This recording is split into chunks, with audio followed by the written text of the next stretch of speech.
rolling. Hey everybody, Philm Brown here at the Movies with Philm. You know, sometimes you got to shoot an intro and you're busy doing other things. You know, I'm on my way to a picnic that I have to get to, and I don't have a lot of time to get to the studio and stuff. But you know, getting kind of tired of the studio. I like the grand outdoors is wonderful. And we're out here, look at the great canopy of trees and things. And what's the film that we're talking about? Got a great one, really nice one, John Barrymore in Svengali, 1931. Now I got to keep an eye on the road here, right? Okay, so if you see me off here looking around like that, then you know that I'm not hitting anybody. If you see it kind of flying off in the air, you know, and I'm just talking, kind of tap me on the shoulder, let me know that I might be dying soon. And my cameraman too, which I don't think he's kind of cotton to that.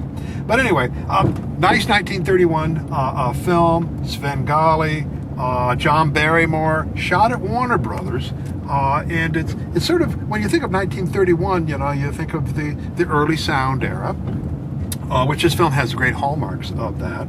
And likewise, you think of sort of the birth of the early horror monsters. 1931 brings us Dracula, Bela Lugosi in Dracula, Boris Karloff in Frankenstein. So all in this same time period. And Warner Brothers was trying to break in with that kind of stuff as well. Each had their own sort of, figure that they were trying to build around Lugosi, Karloff. Here, Warner's already had one of the great figures of all time, and that is the Great Profile. Okay, and that's John Barrymore. Okay, John Barrymore of the Great Barrymore clan, right? Lionel, right? Ethel, and he had already had some chops in horror. Okay, one, he's a Shakespearean actor, right? So he really has that delivery, that the ability to deliver a line very well. I mean, his Hamlet and Richard III, great figures that he was able to essay out of the Shakespearean canon. He also, if you remember, 1920, we have a film that we show as well. He was one of the early Dr. Jekylls and Mr. Hyde, and he does a wonderful job doing the transformation without any real sense of makeup or the stop motion type of stuff with superimpositions that they do in the later ones, like the Frederick March one, the Mamillion one. So he does a wonderful job in this. The film is based on a novel called Trilby, okay, by a guy named George Demirier. And he also wrote a film or a book that was made into a film, and I have talked to some folks about this before, Peter Ibsen, okay, which is about the guy who falls asleep and dreams wonderful, great things, and so on. It's interesting, it's called Trilby, but Trilby is a young woman who is hypnotized by Svengali to do his bidding and to be his. Right? It's one of those control type of things. In some ways, it harkens to My Fair Lady type of stuff as well. The transformation of the female character. It's interesting, when it got introduced to films, they don't call it Trilby, they call it Svengali, and that really kind of marks that they were trying to work this in as one of their monsters, is that Svengali was a monster, right? He is a madman. As a matter of fact, a couple years later, he's going to be in The Mad Genius as well, which the same cameraman also worked on that, as well as one of the major cast members, Marion Marsh, who plays the Trilby figure. She's also in The Mad Genius.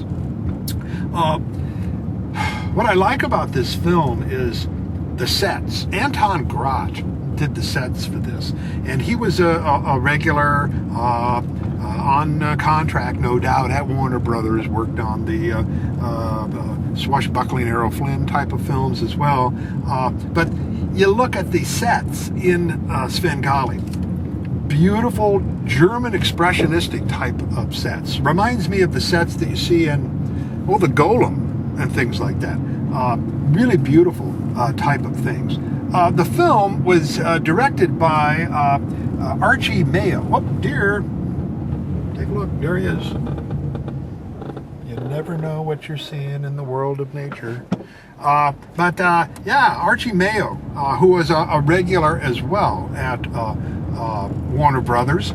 He also shot things like the Petrified Forest and so on. He directed this film. He's a good director in that early era. Okay, I guess he didn't get along with his cast too well. He was very much of a kind of a dictator on the set. Somebody called him, he was a fat slob. That's what they said. Oh, R.G. Mayo, fat slob.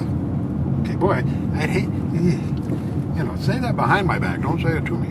Okay, but which way should I go? This way or straight? Straight. Straight. Okay. Beautiful. Other people in this film. A guy who pops up in movies all the time, it surprises me how perennial he is Donald Crisp. Donald Crisp, if you remember, Broken Blossoms, right, Battling Burrows, and then now in this and through, How Green Was My Valley, all the way up to Lassie and stuff like that, right? Or The Uninvited, Donald Crisp, he's a perennial guy who he plays well in this thing. I think you're going to like the film. Svengali. It has a lot to offer. It's beautiful looking. One thing that I want to talk about, and we're going to make a little bit of a turnaround here, but and you think about Dracula, Bela Lugosi's Dracula, and you think of a couple years later with White Zombie, okay, close-ups of eyeballs. Okay, and even they didn't give you close-ups of the Frankenstein monster's eyes. If you remember, the credits to the film has eyes as the sort of the thing in the background. Eyes become important. Now, often when I think of eyes in horror, I think of the Spanish horror films of the 60s and 70s, like Horror Express in the 70s and so on. Eyes are sort of an important part of films anyway, right? But eyes become very important in this film. You'll notice that they use a lot of close-ups of his eyes when he's like in his hypnotizing moments, right? He'll be looking around like that. Now, think about it. Dracula, big close-ups of eyes of Bela Lugosi, and likewise, big close-ups of his eyes, particularly in White Zombie, which they reuse again in the next zombie film, Revolt of the Zombies. So eyes become, and it makes sense, okay, in this early sound era, right? Not a lot of use of music and things, so there are some cool music in these films, but not Dracula.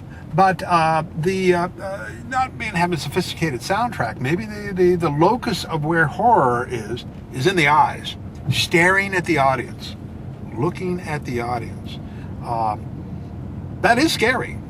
Okay, eyes are important, and you think about eyes anyway. In film is important. I mean, that's how you direct, the view of what people look at is where the eyes are looking at. What are they looking at, right? Eyeline match cuts, right, was one of the early editing strategies, right? What is a person looking at? Cut and show what they looked at, and then cut back to them looking, right?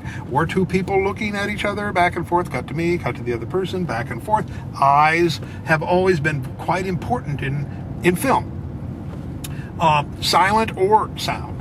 But I think it's interesting that in the horror world, eyes.